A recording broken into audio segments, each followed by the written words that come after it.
नमस्कार। आज हम बात कर रहे हैं मोइज़नाइट की। अक्सर सुना है कि ये हीरे जैसा दिखता है पर सस्ता है, लेकिन क्या कहानी बस इतनी ही है? सवाल अच्छा है। आज हमारे पास एक डॉक्यूमेंट्री स्क्रिप्ट के कुछ अंश हैं, तो चलिए देखते हैं ये मोइज़नाइट आखिर है क्या भला। बिल्कुल।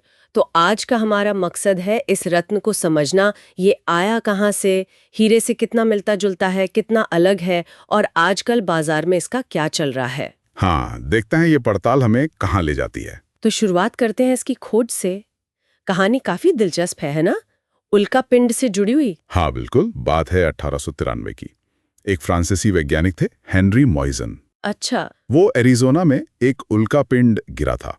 उसके क्रेटर की जांच कर रहे थे, तो उन्हें वहां कुछ चमकीले कण मिले। पहले तो लगा होगा हीरे ही है। हाँ बिल्कुल, यही लगा उन्हें। लेकिन जांच करने पर पता चला कि ये कुछ और है। ये था सिलिकॉन कार्बाइड। Silicon carbide. अच्छा, तो इसी को बाद में मोइज़नाइट कहा गया उनके नाम पर। जब बाजार में जो भी मॉइसनाइट देखते हैं, वो सब लैब में बनाया जाता है। अच्छा, जैसे आजकल लैब वाले हीरे भी तो बन रहे हैं वैसे ही। हाँ, तकनीकें अलग हो सकती हैं, पर सिद्धांत कुछ वैसा ही है। जैसे HP, HT या CVD, नियंत्रित माहौल में इन्हें उगाया जाता है। तो अब आते हैं सबसे बड़े सवाल पर। ये हीरे से कितना अलग है? लोग अक्सर कंफ्यूज हो जाते हैं। सही बात है। चलिए एक एक करके देखते हैं। सबसे पहले कठोरता। हाँ, हार्डनेस। हीरा तो सबसे कठोर है, मो स्केल पर 10। बिल्कुल। और मॉइसनाइट भी कुछ कम नहीं, ये आता है 9.25 पर। तो मतलब रोज पहनने के लिए काफी टिका हुआ है ना? हाँ यकीनन, रोजमर्रा की खरोचों से बचा रहेगा। लेकिन असली फर्क आता है चमक में। अच्छा, क्या फर्क है? देखिए, हीरे की चमक होती है तेज, सफेद, फोकस्ड, सिंगल रिफ्रैक्शन कहते हैं। मोइज़नाइट में होता है डबल रिफ्रैक्शन। डबल रिफ्रैक्शन मतलब ये रोशनी को ज्यादा बिखेरता है, तो इसमें आपको इंद्रधनुषी रंग ज्यादा दिखेंगे। थोड़ी सतरंगी चमक होती है। हाँ, मैंने सुना है। इसे कभी-कभी डिस्को बॉल इफेक्ट वाला पत्थर भी कहते हैं। हाँ हाँ, कुछ लोग कहते हैं, क्योंकि वो रंगों का खेल ज्यादा होता है इसमें। हीरे की चमक थोड़ी शांत, ज्यादा सोफिस्टिकेटेड लगती है शायद। ये तो बड़ा दिलचस्प अंतर है। अब आते हैं कीमत पर। यहाँ तो जमीन आसमान का फर्क होगा। बिल्कुल, यही इसका सबसे बड़ा सेलिंग पॉइंट है शायद। मोइज़नाइट जो है वो हीरे के मुकाबले आप मान के चलिए 80 से 90% तक सस्ता हो सकता है। 80 से 90%?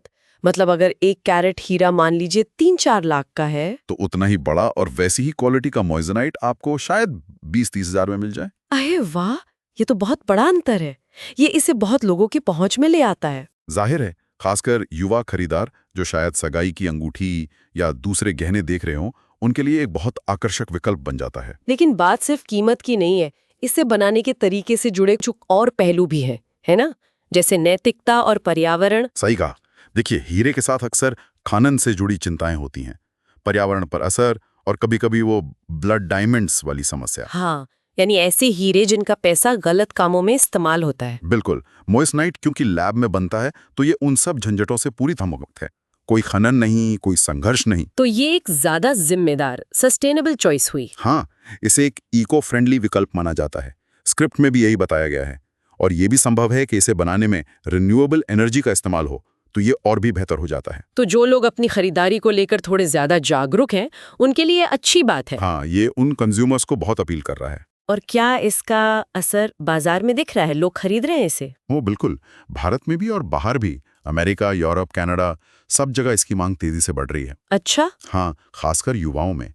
एक अनुमान ये भी है कि 2025 तक इसका ग्लोबल मार्केट कोई $5 अरब तक पहुंच सकता है। $5 अरब? ये तो काफी बड़ा आंकड़ा है। जी। तो अगर हम संक्षेप में देखें, फायदे क्या हैं? हीरे जैसा दिखना, ज्यादा चमक अगर किसी को पसंद हो तो, सस्ता होना, इको फ्रेंडली और नैतिक होना। हाँ, ये सब इसके प्लस पॉइंट्स हैं। तो फिर कमियां क्या हैं? कुछ तो होंगी। हाँ हैं। सबसे बड़ी कमी जो लोग मानते हैं वो है इसकी रीसेल वैल्यू। अच्छा, मतलब इसे दोबारा बेचने जाएं तो कीमत नहीं मिलती। हाँ, हीरे की तरह इसकी कोई स्थापित रीसेल मार्केट नहीं है। उसकी कीमत लगभग 0 या बहुत कम मिलती है। क्योंकि ये लैब में बना है, तो सैद्धांतिक रूप से इसे और भी बनाया जा सकता है। वो दुर्लभता वाला फैक्टर नहीं है। ये तो एक जरूरी बात है ध्यान रखने वाली। बिल्कुल। और दूसरी बात, कुछ लोग इसे अभी भी नकली या हीरे की नकल ही मानते हैं। एक साइकोलॉजिकल फैक्टर है। और वो जो ज्यादा चमक वाली बात थी वो भी शायद सबको पसंद ना आती हो। हाँ, कुछ लोगों को वो जरूरत से ज्यादा भड़कीली या अप्राकृतिक लग सकती है।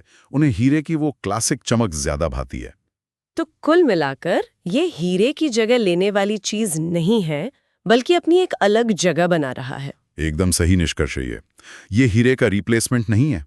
हीरा अपनी जगह है, ऐतिहासिक सांस्कृतिक महत्व है उसका, लेकिन मोइसनाइट भी सिर्फ एक सस्ता विकल्प नहीं रह गया है।